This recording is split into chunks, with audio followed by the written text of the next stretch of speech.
So our last one for crafts that you're going to make is this adorable little hat, and they're so darn cute. So I have cut the pieces for you, again, I believe 3 or 4 different colors. You can mix up the yarns if you don't want to do one color, right? I have a hat that has many colors in it, so that's very realistic too.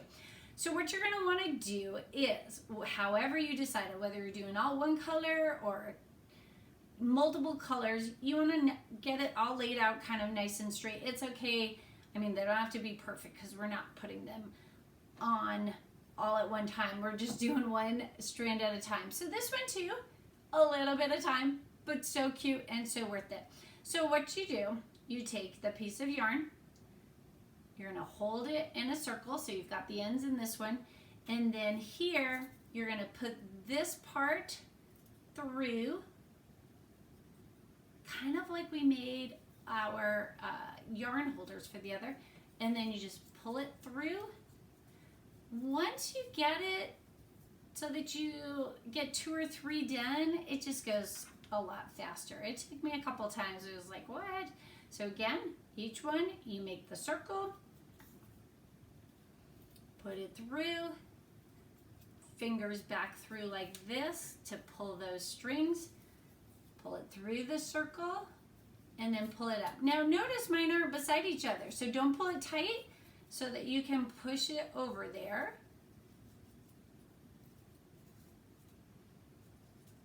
And hopefully I got all the paper towel off.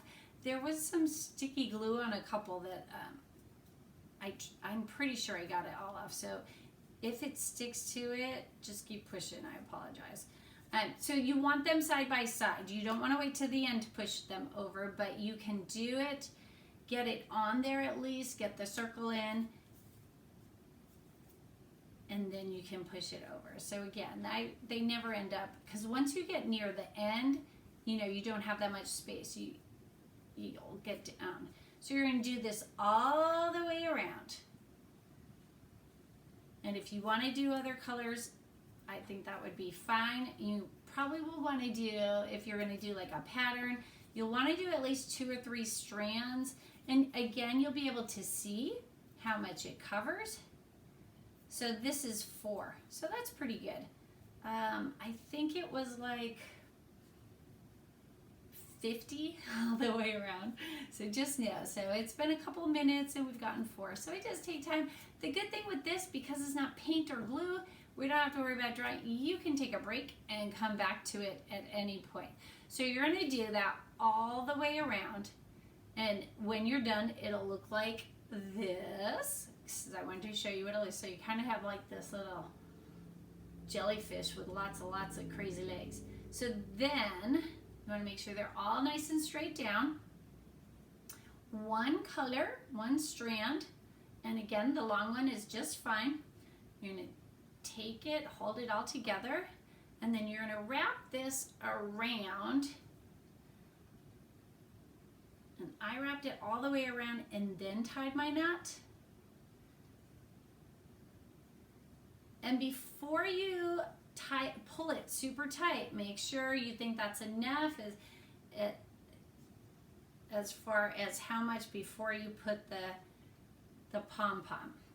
So you go back and you push it out so you don't have any holes in your hat, because they don't have holes like that, right? And so the part that you tied, pull it nice and tight. Oh, lost my piece. Where is it? Right here. Nice and tight, and then I did a double knot just to make sure it doesn't come out, because if it comes out, then you're going to kind of have a mess. So then you've got this. Mine's a little bit crooked, so just play with it. And obviously this is not a pom-pom, so you've got to cut it down. So if you've got just your little scissors, then you're only going to be able to cut a couple strands at a time. It does cut yarn though, because I did test them. I have bigger scissors, so it lets me cut multiple at a time. And don't cut too much off. You just want to cut it down a little bit at a time, because if you cut too much, it's not going to grow back. So you want to make sure you just do a little bit at a time. Go back, look at it. When you put it down, you can pull the pieces out just like you do if you're a girl and you have a hair and a ponytail, you pull it out to make the rubber band go down, just like that. Decide if that's enough. Do you want to go a little shorter? I have some that are sticking up. I kind of like the length, but I have some ones that go all over the place down here. They don't really match. So you can go keep it as long or as short. Again, the best thing I can say is make sure don't cut too much, because once you're there and it's cut off, it's not going to come back. And you can always make it shorter, you just can't always make it longer. Okay guys, there is some other stuff in your bags that you'll know what to do. It's just coloring, but I gave you there's 4 or 5 little reindeer in there that are just white. They're just for coloring and decorating. The markers, your Crayola markers, they do work on there. They're not super bright in their colors, so if you happen to have Sharpies, that would be brighter. It's up to you. But I did try it and it works just fine. There's a Christmas tree in there to decorate, and that's it. And I hope you all have a wonderful Christmas and a great new year, and crossing fingers that 2021 we're back in school and everything's back to normal. So I will see you guys in January. Take care.